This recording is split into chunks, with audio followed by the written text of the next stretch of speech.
Good morning, everybody. My name's Tuariki Delamere, former Minister of Immigration for New Zealand. Currently, I am a licensed immigration advisor and the senior consultant for TDA Immigration, a company that I founded 20 years ago. Today, I want to have a chat, a discussion about those of you who may be facing upcoming interviews with Immigration New Zealand. Oh, and by the way, as you can tell, I'm on the farm. Got a couple of guests behind me. So today's discussion, today's chat will be about what to do if you are an applicant for a resident visa under skilled migrant category and the immigration officer calls you while you're at work, wanting to interview you then and there. So when assessing a visa application, immigration officers must act on the principles of fairness and natural justice as described in Immigration Instruction A1.1c and Section 25 of the Bill of Rights Act 1990. And immigration rules list the practical steps towards achieving fairness and natural justice, and they're described at Immigration Instruction A1.15. And if you go to Instruction A1.15G, it says that one of those practical steps is that when a visa applicant asks for them to be present, immigration officers must include the applicant's lawyer or the applicant's immigration advisor or the applicant's family representative.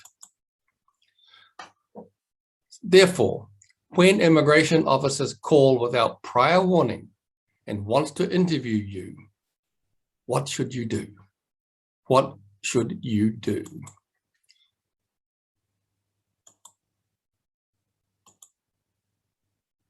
Shh, that's right. Do not, under any circumstances, answer any questions. The case officer may well say, it's only a couple of questions. It'll only take a couple of minutes. Never happens.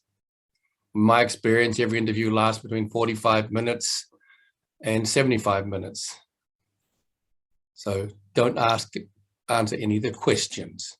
Instead, refer the immigration officer to your representative, to your lawyer, to your immigration advisor, because that is your right. You do not have to agree to be interviewed at the time of the original request. Yes, you do need to be interviewed if they want to interview you. So why refuse? Why not just agree to the interview right then and there?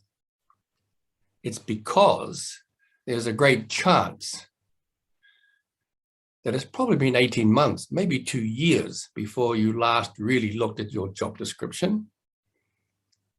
You may or may not have ever even looked at the tasks that are listed in the ANZSCO for your occupation. You're just there working. And so all of a sudden, out of the blue, here we go. The phone goes. Hello, Mr. Applicant. My name is Mr. Immigration Officer, and I'd like to discuss your job and what you do. Don't do it.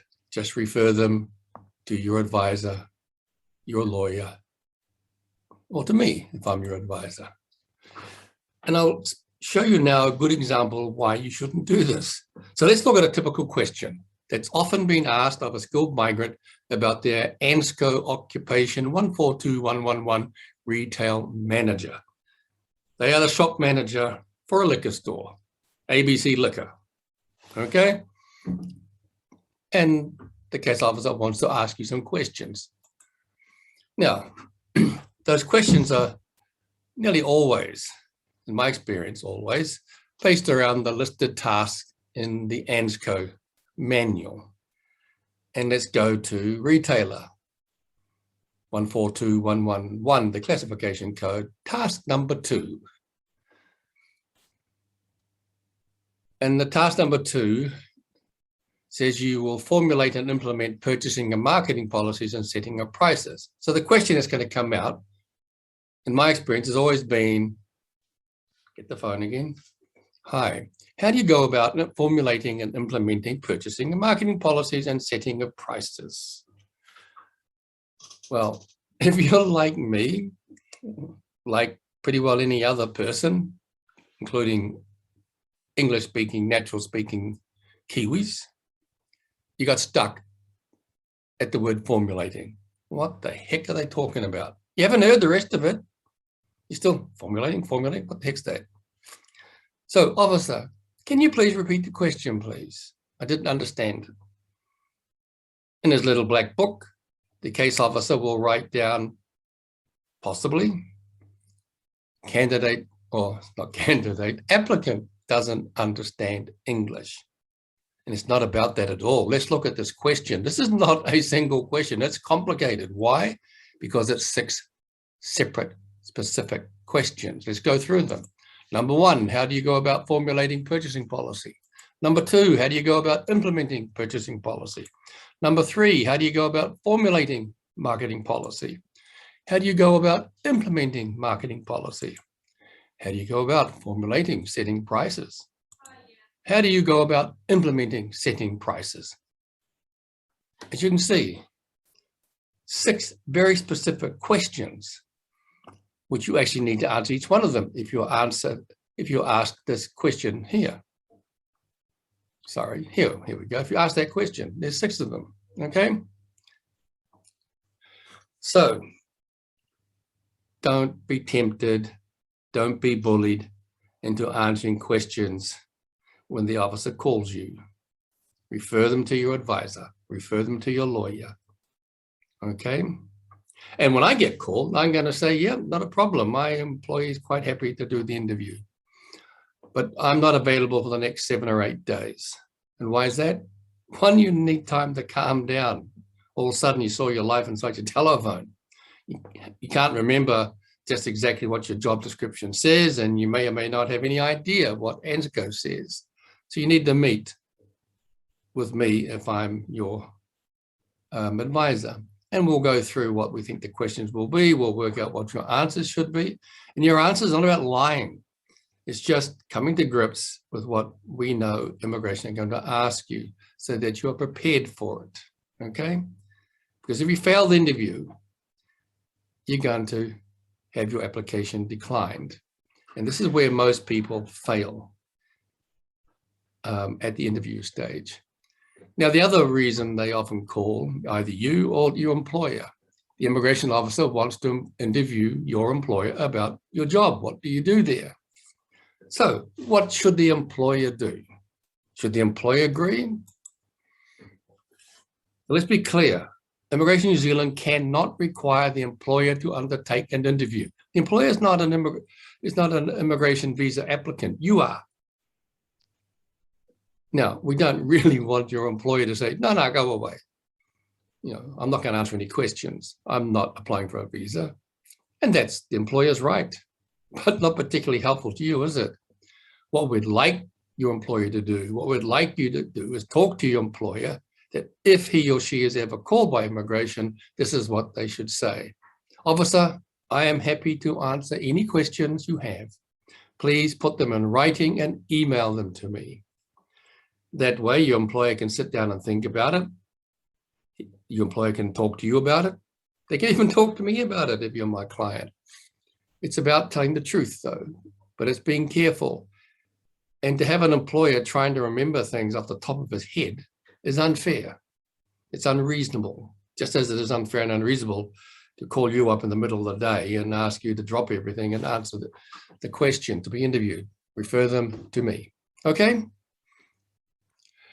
And finally, always record the interview. Why? Because if you don't, the only record of your interview is whatever the immigration officer says it is.